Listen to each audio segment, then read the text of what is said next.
Apple Watch Series 9 for just $300, Ultra 2 and SE at huge discounts.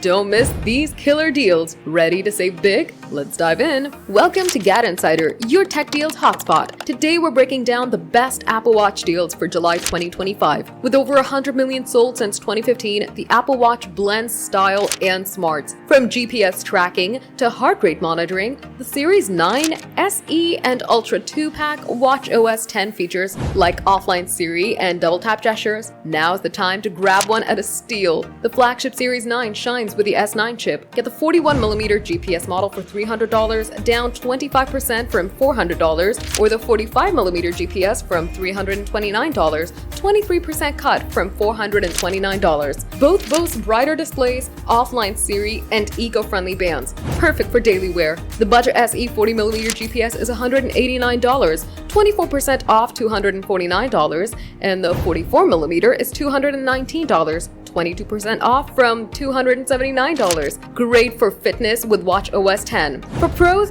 the Ultra 2 49mm GPS LTE is $719, 10% off $799. Built for diving and hiking with a 36-hour battery. These discounts live at Amazon and Best Buy are the lowest since Black Friday. Ex-users are raving, calling the Series 9 deal a no-brainer for upgrading. With 30 million annual sales, these prices make Apple Watch a must-have for fitness and notifications. Snag these deals at Amazon, Best Buy, or Apple's site before stock runs out. Expect Apple Watch 10 rumors to heat up for September 2025, but these prices make Series 9, SE, and Ultra 2 unbeatable now. Act fast. Which Apple Watch deal's your pick? Drop it in the comments, smash that like button, subscribe to GadInsider, and hit the bell for more tech scoops.